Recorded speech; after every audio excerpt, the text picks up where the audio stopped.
Good morning students. आज हम लोग ग्रामर के एक टॉपिक है इम्फैटिक, जो आपके लिए बहुत ही महत्वपूर्ण है। आज उसके बारे में हम लोग चर्चा करते हैं। इम्फैटिक मीन्स होता क्या है?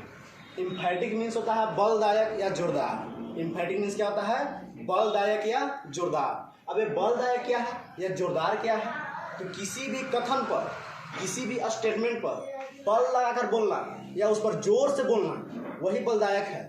जैसे किसी ने बोला मैं ही तो हूँ, आप पढ़ते ही तो हैं, वह जाता ही तो है, मैं खाता ही तो हूँ। ये सभी सेंटेंस जो हैं ये आते हैं बलदायक या जोरदार के अंतर्गत, क्योंकि सभी सेंटेंस पर ही तो कर क्या लगा? बल लग गया। तो ये सभी सेंटेंस क्या हो गया? इम्फैटिक। और अब हम लोग इसके बाद अब हम इसके डिफिनेशन जानते हैं कि अब इसका डिफिनेशन क्या है। तो इम्फैटिक मीन्स होता है to emphasis. Emphatic means to emphasis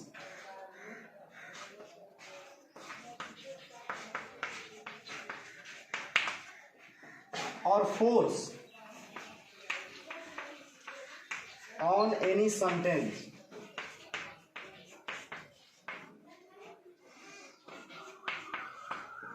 emphatic means to emphasis और फोर्स ऑन एनी सेंटेंस।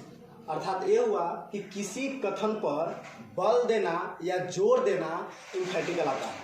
किसी भी कथन पर बल देना या जोर देना इम्फैटिक कहलाता है। हिंदी में हम लोग इसके बारे में जानते हैं तो होता है मैं ही तो हूँ। इसके अंतर्गत यदि हम ग्रामर पोर्शन में देखा जाए तो हो जाएगा मैं पढ़ता ही तो हूँ, मैं पढ़ता ही तो हूँ।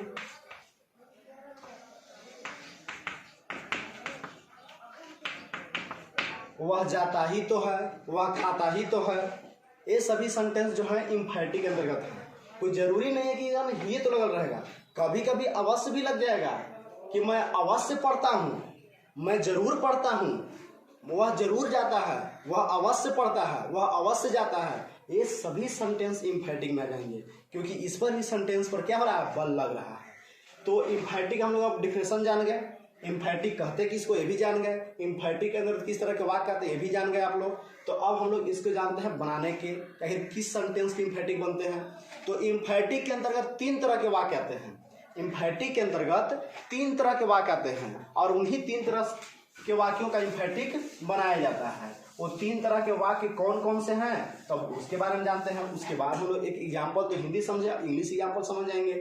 तो वो 3 तरह के वाक्य हैं present indefinite tense, present indefinite tense,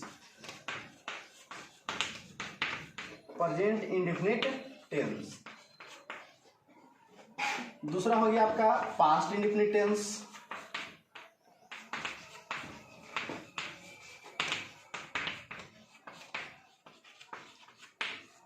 और आपका तीसरा हो गया इंपरेटिव सेंटेंस।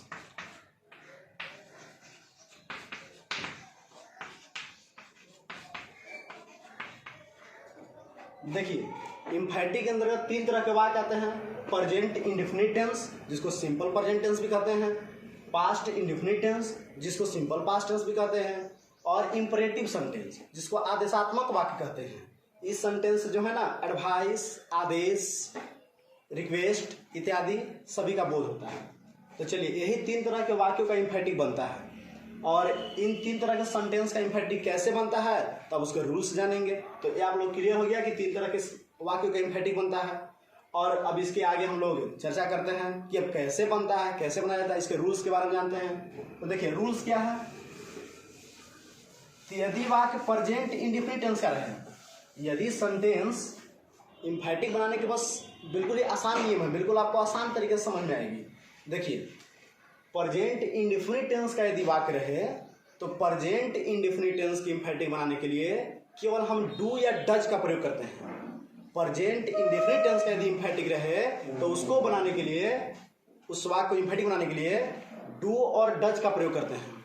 ऐसा इसलिए करते हैं ताकि वह वाक्य इम्फैटिक में चेंज हो जाता है। जैसे एग्जाम्पल के लिए मैं पढ़ता हूँ, मैं पढ़ता हूँ। अब ये सेंटेंस प्रेजेंट इंडेफिनिट का है, क्योंकि हिंदी नियम के अनुसार प्रेजेंट इंडेफिनिट के जो आइडेंटिफिकेशन है उसका पहचान के अनुसार जिस हिंदी वाक्य क्रिया के अंदर तहत ये रहता है वो प्रेजेंट इंडेफिनिट टेंस का वाक्य होता है। तो हिंदी के अनुसार जो आइडेंटिफिकेशन उसके अनुसार यह प्रेजेंट इंडेफिनिट टेंस का वाक्य है। अब इसको बनाएंगे, इसमें डू या डज का प्रयोग करेंगे। चूंकि आप जानते हैं कि आई, यू, वी, दे ये सब के साथ और प्लूरल्स के साथ क्या लगता है, डू का प्रयोग होता है। तो यहाँ पर आई है तो आई के लिए डू का प्रयोग हो जाएगा।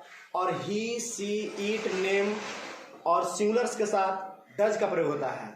तो ये सब उस सब के लिए डज का प्रयोग हो जाएगा। तो यहाँ पर तो वो सब नहीं है, यहाँ पर आई है तो आई के लिए स्टूडेंट्स आप लोग क्लियर हैं, यहाँ आई के लिए क्या होगा, डू का प्रयोग होगा। और इस बात को हमेशा याद रखें कि जब भी डू या डज का प्रयोग करेंगे तो हम लोग जो क्रिया जो है यानी कि मेन भाव का उसको हमेशा V1 का प्रयोग करेंगे, क्योंकि प्रेजेंट इंडेफिनिट के नियमानुसार उसका जो स्ट्रक्चर है उसका स्ट्रक्चर सब्जेक्ट के बाद V1 या V5 दोनों आता है, लेकिन इसमें जब भी आएगा तो डू डज के बाद केवल V1 आएगा। यानी इसको हम बनाएंगे तो आई डू, आई के बाद सब्जेक्ट के बाद ही डू या डज का प्रयोग करना है। तो आई डू और पढ़ना क्या हो जाएगा, रीड हो जाएगा। देखिए ये सेंटेंस बिल्कुल क्या हो गया आपका, ये एम्फैटिक हो गया, ये आपका सिंपल वाक्य है। यदि इसको बनाएंगे हम लोग प्रेजेंट के अनुसार तो आई रीड, इसका क्या हो जाएगा, आई रीड मैं पढ़ता हूँ। और इसका जो एम्फैटिक बना है ये चेंज हुआ एम्फैटिक में, आई डू रीड, इसका हिंदी हो गया, इसका हिंदी क्या हो गया, मैं पढ़ता ही तो हूँ, मैं पढ़ता ही तो हूँ, ये आपका हिंदी हो गया। तो देखिए कितना आसान हुआ, आई रीड। अब बोले कि ये आई रीड जो लिखा हुआ है अगर इंग्लिश वर्ड रहे, मतलब इंग्लिश सेंटेंस रहे तो हम लोग कैसे कंफर्म करेंगे कि ये प्रेजेंट इंडेफिनिट क्या है। तो आप याद रखें कि सब्जेक्ट के बाद यदि V1 या V5 फॉर्म में रहेगा वर्ब तो आप समझिए कि प्रेजेंट इंडेफिनिट क्या है। और यदि हिंदी नियम के अनुसार यदि जिस हिंदी वाक्य क्रिया के तहत ये रहेगा तो प्रेजेंट इंडेफिनिट का रहेगा।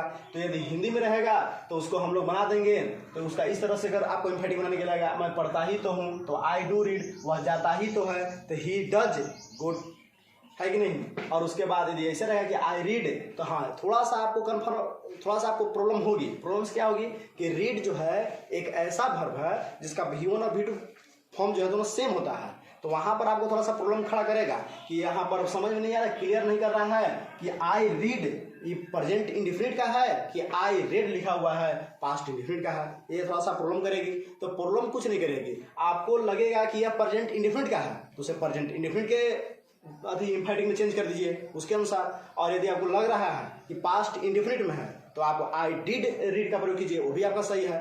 तो देखिए अब हम लोग इसका स्ट्रक्चर देख लेते हैं और बिल्कुल ही आसान है। पास्ट इंडेफिनिट का अगर अभी रहेगा सेंटेंस पास्ट इंडेफिनिट टेंस का तो उसमें डिड का प्रयोग करते हैं। किसका प्रयोग करते हैं, डिड का। तो प्रेजेंट इंडेफिनिट का क्या है स्ट्रक्चर, प्रेजेंट इंडेफिनिट का स्ट्रक्चर हम लोग जानते हैं, बनाने के रूल्स, टेंस स्ट्रक्चर,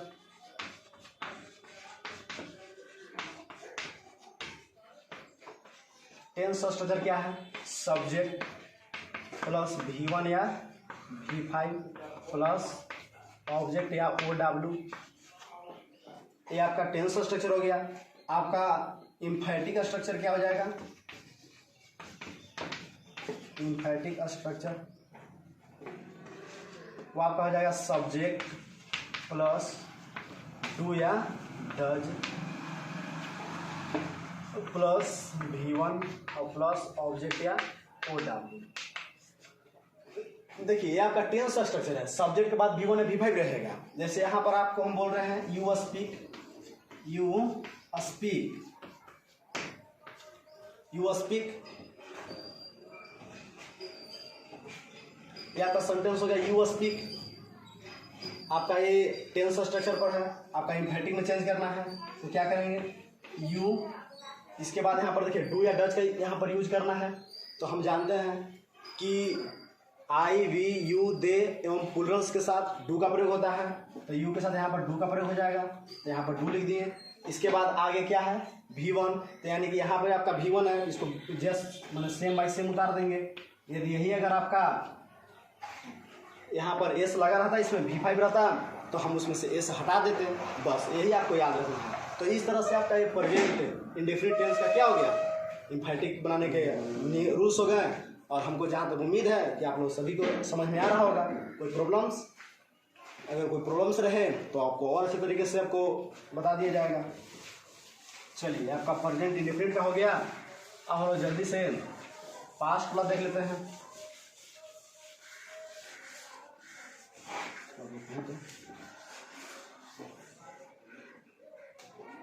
चलिए अब देखिए हम लोग पास्ट वाला समझते हैं। Past indefinite,